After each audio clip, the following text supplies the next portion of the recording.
تصدق به أولئك هم المتقون. صدق الله مولانا العظيم وصدق رسوله النبي الكريم. إن الله وملائكته يصلون على النبي يا أيها الذين آمنوا صلوا عليه وسلموا تسليما. درود پاک. اللهم صل على سيدنا مولانا محمد وعلى آل سيدنا مولانا محمد وبارك وسلم عليه.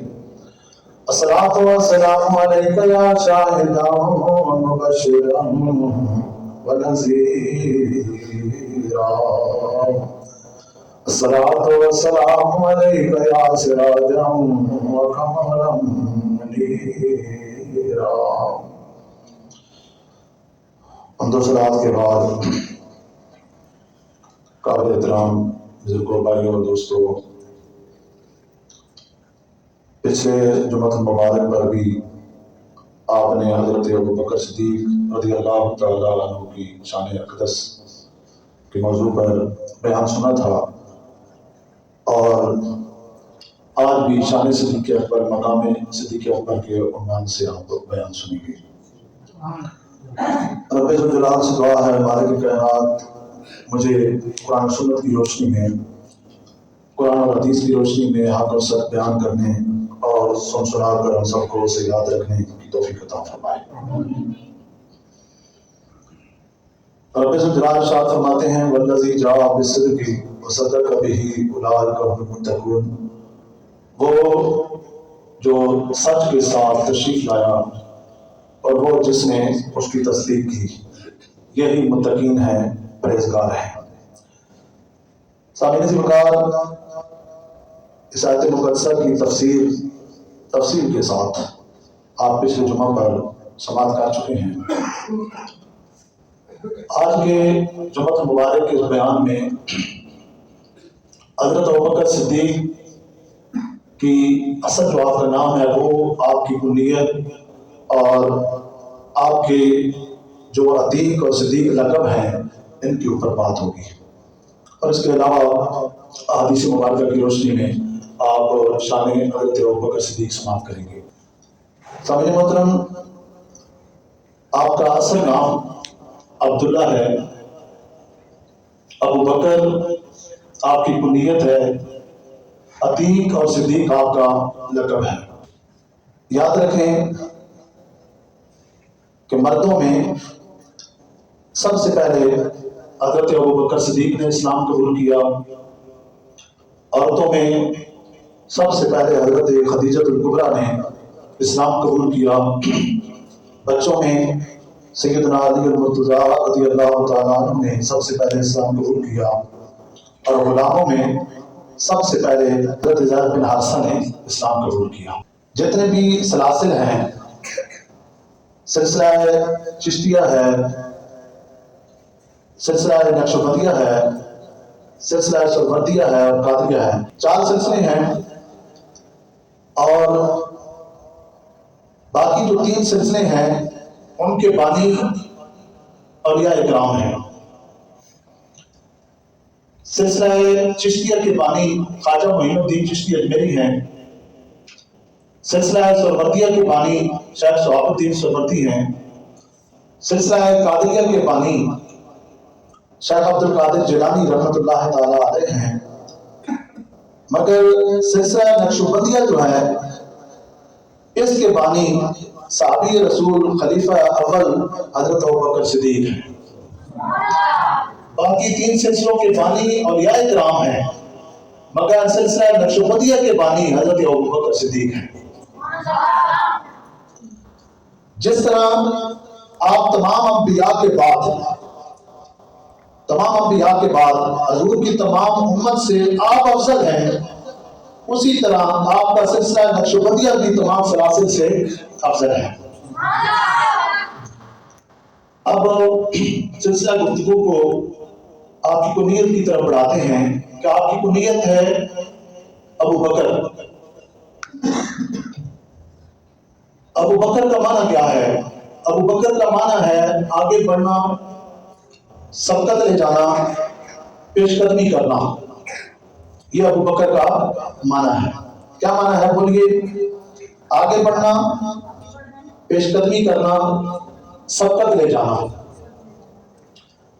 آپ کی اس کنیت کی معنویت جو ہے آپ کی ذات کے اندر نمایاں طور پر نظر آتی ہے۔ آپ ابو بکر ہیں، ابو بکر کے معنی میں افضلیت، اسبقیت اور اقدمیت کا مفہوم پایا جاتا ہے، یعنی آپ کو پہلے ہیں۔ تو آپ کی کنیت کو مد نظر رکھتے ہوئے پتہ چلا کہ اسلام کے موسم بہار کی پہلی بارش آپ ہیں۔ اسلام کے موسم بہار کی پہلی بارش آپ ہیں۔ شجر اسلام کا تیار ہونے والا پہلا پھل آپ ہیں۔ شمع نبوت کی پہلی تابندہ کرن آپ ہیں۔ آفتاب رسالت کی پہلی درخشندہ شعاع آپ ہیں۔ سینائے امت محمدی کا پہلا کلیم آپ ہیں، اور منبر ملت احمدی کا پہلا خطیب آپ ہیں۔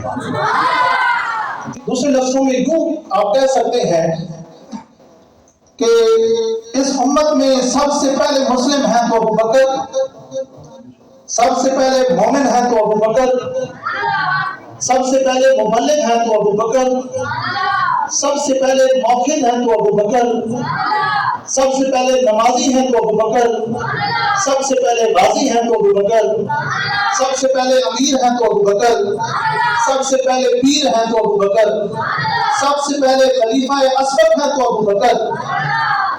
حضرات کی وقار یاد رکھیں کہ حضرت ابو بکر صدیق کی کنیت کے اوپر اگر ہم غور کریں نا تو ہم اس نتیجے پہ پہنچتے ہیں کہ ابو بکر کا معنی ہی آگے بڑھنا، سبقت لے جانا اور پیش قدمی کرنا ہے۔ اور رسول اللہ تحیت والسلام کے اس عاشق کے ساتھی کی زندگی کا اگر بغور مطالعہ کیا جائے تو پتہ چلتا ہے کہ صحابہ کرام میں ہر اچھے کام میں آپ کو اول اور نمایاں نظر آئے، آپ کی ذات جو ہے وہ نمایاں نظر آتی ہے۔ حضرات کی وقار اب آپ لقب کی طرف آتے ہیں۔ آپ کا لقب دو لقب ہیں، ایک عتیق اور دوسرا صدیق ہے۔ آپ کا ایک لقب جو ہے عتیق ہے۔ عتیق کے دو معنی ہیں، ایک عتیق کا معنی ہے حسین و جمیل اور دوسرا معنی ہے آزاد۔ علماء فرماتے ہیں کہ آپ کو عتیق اس لیے کہا جاتا تھا کہ آپ بہت ہی خوبصورت اور حسین و جمیل تھے، اس وجہ سے آپ کو عتیق کہا جاتا تھا۔ اور دوسرے معنی میں آپ کو جو عتیق کہا جاتا ہے اس کی وجہ یہ ہے حضور اللہ تحیت والسلام نے ایک موقع پر آپ کی نظر عنایت حضرت ابوبکر صدیق پر پڑی تو آپ نے حضرت ابوبکر کو کہا کہ یہ عتیق ہے، یہ جہنم سے آزاد کر دیا گیا ہے، اس لیے آپ کا یہ لقب جو ہے عتیق ہے۔ یہ لقب حضور اللہ تحیت والسلام نے آپ کو عطا فرمایا ہے۔ سیرت حربیہ کے اندر یہ جو ہے آپ کے دونوں معنی کی جو تشریح ہے یہ موجود ہے۔ حضرات کی وقار دوسرا آپ کا لقب ہے صدیق۔ صدیق کا معنی ہے بہت بڑا سچا۔ صدیق کا کیا معنی ہے جی؟ بہت بڑا سچا۔ یہ مبالغے کا صیغہ ہے۔ مقام صدیقیت کا ذکر جو ہے قرآن پاک کے اندر موجود ہے۔ رب جلال نے مختلف انبیاء کے بارے میں اس لقب کو، اس صدیق کے لفظ کو جو ہے اسے استعمال کیا۔ ایک موقع پر ارشاد فرمایا وَاذْكُرْ فِي الْكِتَابِ إِدْرِيسَ إِنَّهُ كَانَ صِدِّيقًا نَبِيًّا۔ دوسری جگہ فرمایا وَاذْكُرْ فِي الْكِتَابِ إِبْرَاهِيمَ إِنَّهُ كَانَ صِدِّيقًا نَبِيًّا۔ تیسری جگہ فرمایا یوسف ایھا الصدیق۔ تو یاد رکھیں کہ اولیاء امت کو بھی اور یہ امت کو بھی نیابت کے طور پر صدیقیت کا فیض ملتا ہے۔ اور اس امت میں یہ بھی یاد رکھیں کہ دو صدیق بڑے مشہور ہیں، ایک صدیق ہیں حضرت ابوبکر صدیق رضی اللہ تعالیٰ عنہ، اور دوسرے صدیق ہیں سیدنا علی المرتضیٰ رضی اللہ تعالیٰ عنہ۔ دونوں کو زبان رسالت مآب صلی اللہ علیہ وسلم نے صدیق کہہ کر پکارا ہے۔ حضرات قرآن کے اندر ایک اور مقام پر ارشاد ہوتا ہے فَأُولَٰئِكَ مَعَ الَّذِينَ أَنْعَمَ اللَّهُ عَلَيْهِمْ مِنَ النَّبِيِّينَ وَالصِّدِّيقِينَ۔ یہاں تک جو آپ نے آیت المقدسہ کا حصہ سنا، اس کے اندر رب ذوالجلال نے نبیوں کا ذکر بھی جمع کی سیغے کے ساتھ کیا ہے، اور صدیقوں کا ذکر جو ہے وہ بھی جمع کی سیغے کے ساتھ کیا ہے۔ تو پتہ چلا قرآن کی اس آیت کو سننے کے بعد جس طرح نبیوں کی تعداد کثیر ہے، اسی طرح صدیقوں کی تعداد بھی کثیر ہے۔ مگر یہ بات ذہن نشین رکھنی چاہیے کہ جس طرح سارے نبیوں کا سردار ایک ہے، اسی طرح سارے صدیقوں کا سردار بھی ایک ہے۔ نبیوں کے سردار محبوب انور ہیں، اور صدیقوں کے سردار صدیق اکبر ہیں۔ صادق اور صدیق کے اندر فرق ہے، وہ فرق بھی میں آپ کو بتانا چاہوں گا۔ صادق وہ ہے جو اعمال میں مستقیم ہو، صدیق وہ ہے جو اعمال میں مستقیم ہو۔ صادق وہ ہے جو سچ کو تلاش کرے، اور صدیق وہ ہے جس کو سچ خود تلاش کرے۔ صادق وہ ہے جو واقعہ کے مطابق بات کرے، اور صدیق وہ ہے جس کی بات کے مطابق واقعہ ہو جائے۔ صادق وہ ہے جو ہو جائے وہ کہہ دے، اور صدیق وہ ہے جو کہہ دے وہ ہو جائے۔ صدیق وہ ہے جس کی زبان سے جو نکل جائے اللہ تبارک و تعالیٰ اس کو پورا کر دے۔ اور ایک موقع پر حضور کے دور میں ایسا ہوا، ایک جنگ کا موقع تھا۔ ان الفاظ کو ذہن میں رکھنا ہے کہ صدیق کون ہے؟ صدیق وہ ہے جو کہہ دے وہ ہو جائے، جو اس کی زبان سے نکل جائے اللہ اسے پورا کر دے۔ ایک جنگ کا موقع ہے، صحابہ کرام واپس آ رہے ہیں، حضور علیہ تحیۃ والسلام آگے قیادت کر رہے ہیں۔ جنگ سے واپسی کے موقع پر ایک مائی صاحبہ راستے میں کھڑی ہے، حضور علیہ تحیۃ والسلام سے پوچھتی ہیں یا رسول اللہ صلی اللہ علیہ وسلم، میرا جوان بیٹا بھی آپ کے ساتھ جنگ کے لیے جہاد کے لیے گیا تھا، وہ کدھر ہے؟ حضور علیہ تحیۃ والسلام جانتے تھے کہ اسماعیل کا بیٹا جنگ کے اندر شہید ہو چکا ہے، لیکن آپ نے اس کے دل کو غمزدہ کرنا گوارا نہیں کیا، مناسب نہیں سمجھا۔ آپ نے فرمایا پیچھے علی آتے ہیں، اس سے پوچھو۔ پیچھے حضرت علی آ رہے تھے تو اسماعیل نے حضرت علی سے پوچھا، تو حضرت علی یہ سارا منظر دیکھ بھی رہے تھے اور یہ بات سن بھی چکے تھے، اور سوچنے لگے کہ حضور علیہ تحیۃ والسلام کے علم میں تھی یہ بات کہ اسماعیل کا نوجوان بچہ شہید ہو چکا ہے۔ تو انہوں نے جب مائی کے دل کو افسردہ کرنا مناسب نہیں سمجھا تو میرے لیے بھی یہ بات ٹھیک نہیں ہے۔ انہوں نے کہا پیچھے عمر آ رہے ہیں، ان سے پوچھو۔ حضرت عمر سے انہوں نے پوچھا، حضرت عمر کی ساری بات سمجھ چکے تھے، اور انہوں نے کہا کہ پیچھے عثمان آ رہے ہیں۔ حضرت عثمان غنی نے بھی اسماعیل کا دل جو ہے دکھانا وہ گوارا نہ کیا۔ حضرت عثمان غنی نے کہا پیچھے ابو بکر آ رہے ہیں۔ اللہ کی مبارک میں رکھنا کہ صدیق وہ ہے جو کہہ دے وہ ہو جائے۔ حضرت ابوبکر صدیق نے کہا کہ مجھ سے پہلے جتنے حضرات سے ہماری مل کر آ رہی ہے، کسی نے بھی اس کے دل کو دکھانا گوارا نہ کیا، تو آپ نے بھی گوارا نہ کیا۔ آپ کی زبان اقدس سے یہ الفاظ نکل گئے، بھائی آپ کا بیٹا پیچھے آتا ہے، جبکہ حضرت ابوبکر صدیق سے پیچھے کوئی بھی نہیں آ رہا تھا، پیچھے سب سے پیچھے آپ آ رہے تھے۔ لیکن رب ذوالجلال نے حضرت جبرائیل علیہ السلام کو حکم دیا کہ جبرائیل جنگ کے اندر اسماعیل کا بیٹا شہید ہو چکا ہے، لیکن میرے محبوب پاک صلی اللہ علیہ وسلم کے صدیق کی زبان سے یہ الفاظ نکل گئے ہیں کہ پیچھے آ رہا ہے، اب میدان میں جنگ میں جاؤ، اس نوجوان کو زندہ کرو اور اسے اس راستے پر پہنچا دو جس راستے کے اوپر یہ ساری مقدس ہستیاں جا رہی ہیں۔ اور اس بھائی نے جب حضرت ابوبکر صدیق کے پیچھے مڑ کر دیکھا تو واقعتاً کیا دیکھتی ہے کہ اس کا بیٹا جو ہے اسلام کا جھنڈا اپنے ہاتھ میں اٹھائے پیچھے پیچھے آ رہا۔ تو صدیق کون ہے؟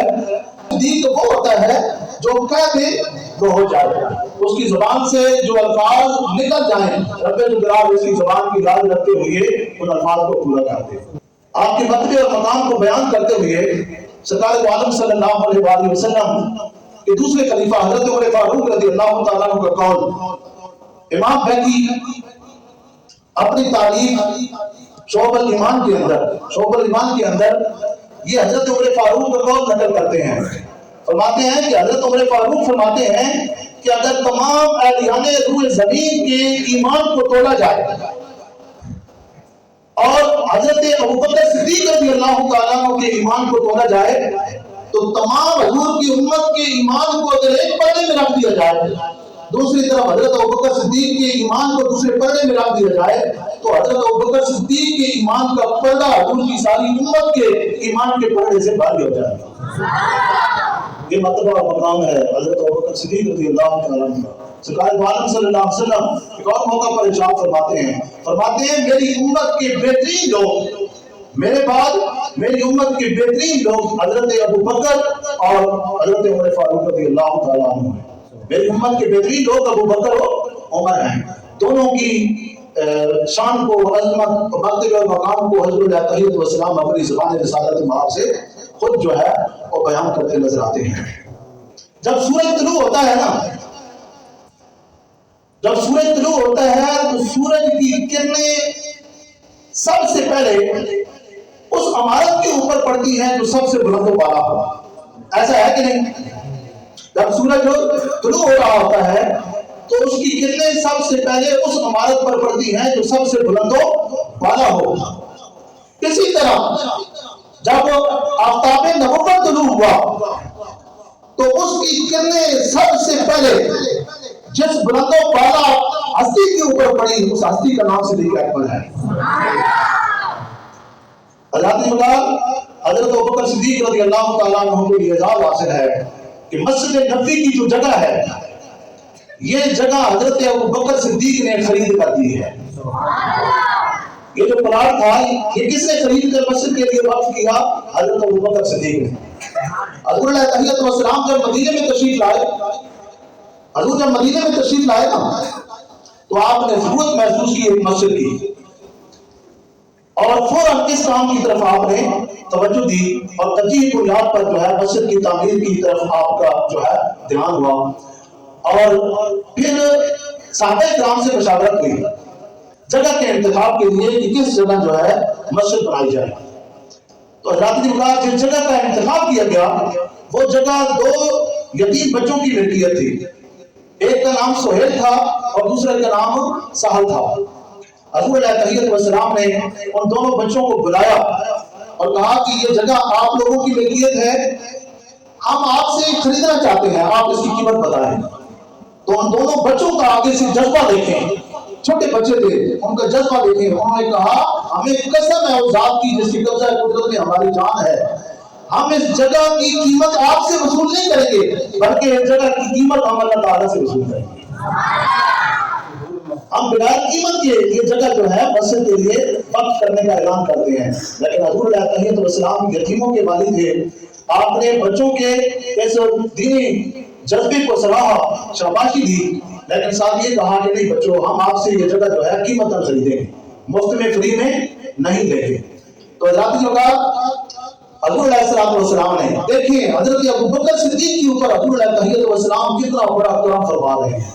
حضور علیہ السلام نے حضرت ابوبکر صدیق کو بلایا، فرمایا ابوبکر ان بچوں کی ملکیت جو جگہ ہے اس جگہ کی قیمت جو ہے تم اپنی جیب سے ادا کرو گے۔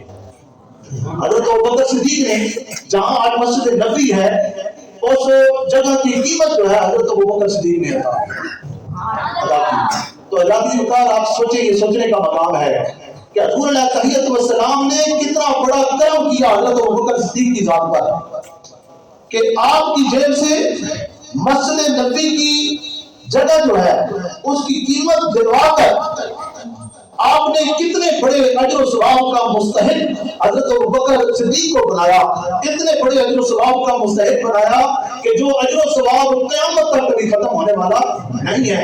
قیامت تک جتنے لوگ جاتے رہیں گے حج و عمرہ کے لیے، وہاں جب تک نمازیں پڑھتے رہیں گے، رمضان میں اعتکاف بیٹھتے رہیں گے، نوافل ادا کرتے رہیں گے اور قرآن پاک کی تلاوت کرتے رہیں گے، قیامت تک اس چیز کا ثواب حضرت ابوبکر صدیق کو ملتا رہے گا۔ کیونکہ جو مسجد بناتا ہے، مسجد کے لیے جگہ وقف کرتا ہے، جب تک اس مسجد کے اندر لوگ نمازیں ادا کرتے رہتے ہیں، اس مسجد کے لیے جو جگہ وقف کی جاتی ہے اس واقف کو اس کا اجر و ثواب ملتا رہتا ہے۔ جب تک نمازی نماز پڑھتے رہیں گے اسے قیامت تک اجر و ثواب ملتا رہے گا۔ تو حضور علیہ الصلوۃ والسلام نے اس مستقل ایک صدقہ و جاریہ کے لیے جس ہستی کا انتخاب کیا وہ حضرت ابوبکر صدیق کی ذات ہے۔ حضرت آپ نے مسجد نبوی نہیں خریدی، آپ نے حضرت بلال حبشی کے علاوہ کئی اور کتنے غلام تھے، کنیزیں تھی، انہیں بھی آپ نے اپنی رقم سے خرید کر آزاد کرایا۔ ایک مرتبہ آپ گزر رہے تھے تو حضرت بلال حبشی رضی اللہ تعالیٰ عنہ جو امیہ کے غلام تھے، آپ نے دیکھا کہ امیہ انہیں مار رہا ہے اور گرم ریت کے اوپر وہ لٹایا کرتا تھا حضرت بلال حبشی کو، اور آپ کی سینے کے اوپر بھاری بھرکم پتھر رکھتا تھا، لوہے کی سلاخوں کو گرم کر کے بدن بلالی کے اوپر لگا کر پوچھتا تھا کہ بلال بتاؤ کہ اللہ اور اس کے رسول کو چھوڑو گی یا نہیں، دین اسلام کو چھوڑو گی یا نہیں؟ تو حضرت بلال حبشی ہر مرتبہ یہ جواب دیا کرتے تھے کہ امیہ جان لے کہ یہ گرم ریت جو ہے یہ بدن بلالی کو جلا سکتی ہے، تیرے یہ بھاری بھرکم پتھر جو ہیں یہ بلال کی ہڈیوں کو پسلیوں کو توڑ سکتے ہیں، تیری لوہے کی گرم سلاخیں بدن بلالی کو جلا سکتی ہیں، مگر بلال کے دل سے، بلال کے سینے سے عشق مصطفیٰ کو نہیں جلا سکتی۔ اس کے دل سے اسلام کی محبت اور اللہ اور اس کے رسول کی محبت کو نہیں جلا سکتی۔ حضرت ابوبکر صدیق ایک مرتبہ وہاں سے گزر رہے تھے، یہ منظر آپ نے دیکھا، دل دوست منظر آپ نے دیکھا تو آپ سے رہا نہ گیا، امیہ کے پاس گئے، کہا قیمت بتاؤ، میں یہ غلام خریدنا چاہتا ہوں۔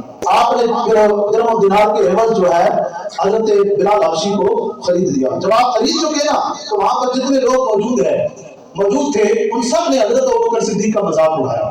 انہوں نے کہا کہ ابوبکر تو بڑا سمجھدار آدمی تھا، تو اتنا جو ہے یہ رنگ کا کالا غلام تو نے اتنے درہم و دینار دے کر جو ہے خریدا ہے، تو تو نے گھاٹے کا، نقصان کا سودا کیا ہے۔ امیہ نے بھی یہی بات کی۔ حضرت ابوبکر صدیق نے کہا تم تو شکل و صورت کے اعتبار سے کہہ رہے ہو نا، میں نے گھاٹے کا سودا کیا ہے، تم دیکھ رہے ہو کہ یہ شکل کا کالا غلام ہے، تمہاری نظریں اس کی شکل کے اوپر ہیں اور میری نظریں اس کے دل کے اندر جو اللہ اور اس کے رسول کی محبت کا سمندر تھپڑے مار رہا ہے اس محبت کے دریا کے اوپر لگی ہوئی ہے۔ آپ نے فرمایا امیہ تو کہتا ہے ابوبکر تم نے گھاٹے کا سودا کیا ہے، مجھ سے پوچھ، میں یہ سمجھتا ہوں کہ میں نے تجھے ٹھیکریاں دے کر ہیرا خریدا ہے، اور ہیرے کی قدر و قیمت جو ہے یاد رکھیں جوہری کے پاس ہوتی ہے، اور یہ بات بھی ذہن میں رکھیں کہ ہیرے کو جوہری نہ ملے تو اس میں اور راہ میں پڑے پتھر میں کوئی فرق نہیں ہوتا۔ ہیروں کی قدر و منزلت قیمت کچھ نہیں ہے تو کسی سنار سے پوچھو، کسی جوہری سے پوچھو، عالم کی مرتبے مقام کا پوچھنا ہے تو کسی عالم دین سے پوچھو۔ تو اللہ کی مقدار حضرت ابوبکر صدیق نے کہا میں نے گھاٹے کا سودا نہیں کیا، امیہ میں نے تجھے یہ درہم و دینار میں ہماری نظر میں کوئی حیثیت نہیں رکھتے، میں یہ سمجھتا ہوں میں نے ٹھیکریاں دے کر تجھے ہیرا خریدا ہے۔ حضرت بلال حبشی کو خرید کر حضرت ابوبکر صدیق بارگاہ رسالت مآب میں آتے ہیں، عرض کرتے ہیں یا رسول اللہ میں نے آپ کے عاشق صادق کو آج خرید کر آزاد کر دیا ہے۔ حضور علیہ الصلوۃ والسلام کے لبوں پر مسکراہٹ آئی، آپ نے مسکرا کر فرمایا کہ اے ابوبکر اس سودے میں ہمیں بھی شریک کر لو، اس سودے میں ہمیں بھی شریک کر لو۔ حضرت ابوبکر صدیق کی آنکھوں میں آنسو آ گئے، آپ نے فرمایا یا رسول اللہ صلی اللہ علیہ وسلم میں بھی آپ کا غلام ہوں اور بلال بھی آپ کا غلام ہے، ہم دونوں آپ کے غلام ہیں، ہم بھی غلام ہیں، ہماری نسلیں بھی آپ کے غلام ہیں۔ تو ذاتی بغار حضرت ابوبکر صدیق کی عظمت و شان مرتبے اور مقام کے حوالے سے بیان ہو رہا ہے۔ یاد رکھیں سرکار دو عالم صلی اللہ علیہ وسلم کا فرمان یہ ہے، سرکار فرماتے ہیں میں اپنی امت سے یہ امید رکھتا ہوں، فرمان حضور کا ہے، پوری توجہ سے سنیں اور یاد بھی رکھنا ہے اسے۔ حضور فرماتے ہیں میں اپنی امت سے یہ امید رکھتا ہوں، اپنی تمام امت سے یہ امید رکھتا ہوں کہ جس طرح وہ لا الہ الا اللہ سے محبت رکھتے ہیں اسی طرح وہ میرے ابو بکر سے بھی محبت رکھیں گے۔ اور کیا حال ہے، ہم جس طرح لا الہ الا اللہ سے محبت رکھتے ہیں اسی طرح حضرت ابو بکر صدیق سے محبت رکھتے ہیں یا نہیں؟ سب ہاتھ کھڑے کر کے اعلان کریں حضرات جی ادار ہم حضور کے بھی غلام ہیں اور حضور کے ایک صحابی کے بھی غلام ہیں۔ اور حضور علیہ السلام ایک اور جو ہے موقع پر سرکار دو عالم صلی اللہ علیہ وسلم حضرت ابوبکر صدیق کی عظمت و شان، مرتبے اور مقام کو بیان کرتے ہوئے ارشاد فرماتے ہیں، آپ فرماتے ہیں کہ اللہ تبارک و تعالیٰ نے جو علم مجھے عطا کیا تھا، اللہ نے جو علم میرے سینے میں ڈالا تھا وہ سارے کا سارا علم میں نے ابوبکر کے سینے میں ڈال دیا۔ حضرات نکات یاد رکھیں، حضرت ابوبکر صدیق کے مرتبے اور مقام کو سمجھنے کے لیے یہ بات بھی بہت کافی ہے کہ آپ کی عظمت و شان کو، مرتبے اور مقام کو بیان کرتے ہوئے سرکار دو عالم صلی اللہ علیہ وسلم نے ایک دو مرتبہ اپنی زبان سے ابوبکر صدیق کی شان نہیں بیان کی، بلکہ 181 احادیث مبارکہ ایسی ہیں جن میں حضور علیہ السلام نے انفرادی طور پر حضرت ابوبکر صدیق کی عظمت و شان کو بیان کیا۔ کتنی حدیثیں حضرت ابوبکر کی شان میں وارد ہیں؟ 181 حدیثیں وہ ہیں جن میں تنہا حضرت ابوبکر صدیق کی شان کو حضور علیہ السلام نے بیان کیا۔ 88 حدیثیں جو ہیں وہ ہیں جن میں حضور علیہ السلام نے حضرت ابوبکر صدیق اور حضرت عمر فاروق کی شان کو، دونوں کی شان کو اکٹھا بیان کیا۔ 17 حدیثیں جو ہیں ایسی ہیں جن میں حضور علیہ السلام نے پہلے جو تینوں خلفاء ہیں حضرت ابوبکر صدیق، حضرت عمر فاروق اور حضرت عثمان غنی کی عظمت و شان کو بیان کیا ہے۔ 14 حدیثیں ایسی ہیں جن میں حضور علیہ السلام نے اپنے چاروں خلفاء حضرت ابوبکر صدیق، جناب عمر، حضرت عثمان غنی اور سیدنا علی المرتضیٰ شیر خدا ان کی عظمت و شان کو اکٹھے بیان کیا ہے۔ ویسے ایک صحابی کی جب علیحدہ ہے جن کا بھی یوم وصال آئے گا تو اس کے اوپر میں آپ کو حدیثیں سناؤں گا، سینکڑوں حدیثیں جو ہیں ایک صحابی، حضرت عمر کی شان میں، حضرت عثمان غنی، سیدنا علی المرتضیٰ کی شان میں اتنی حدیثیں جو ہیں وہ وارد ہیں۔ تو ذاتی مقام یاد رکھیں، میں شروع میں کہہ چکا ہوں کہ سلسلے تو سارے ہی پیارے ہیں، سلسلہ قادریہ ہو، سروردی ہو، نقش و بدیہ ہو اور سلسلہ چشتیہ ہو، لیکن حضرت ابوبکر صدیق کا سلسلہ جو ہے سلسلہ نقش و بدیہ یہ اس اعتبار سے سب سے جو ہے یہ افضل ہے کہ باقی تینوں جو سلاسل ہیں ان کے بانی اولیاء کرام ہیں، مگر سلسلہ نقش بندیہ کے بانی حضرت ابوبکر صدیق کی ذات ہے۔ اسی لیے میں کہتا ہوں کہ پھول جو ہیں پھول وہ تو بہت ہیں لیکن گلاب کی پھول کی بات ہی کچھ اور ہے۔ اسی طرح موتی تو سبھی قیمتی ہوتے ہیں مگر سرخ یاقوت کی بات ہی کچھ اور ہوتی ہے۔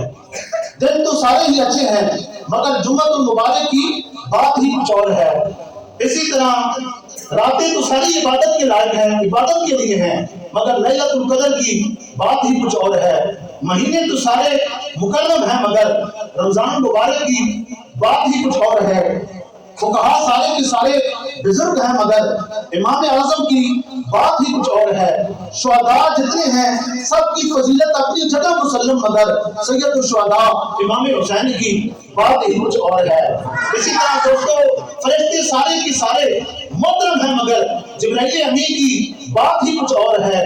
سارے کے سارے نبی اور رسول محترم ہیں مگر آمنہ کے لال کی بات ہی کچھ اور ہے۔ اسی طرح صحابہ سارے کے سارے محترم ہیں، لائق احترام ہیں مگر صدیق اکبر کی بات ہی کچھ اور ہے۔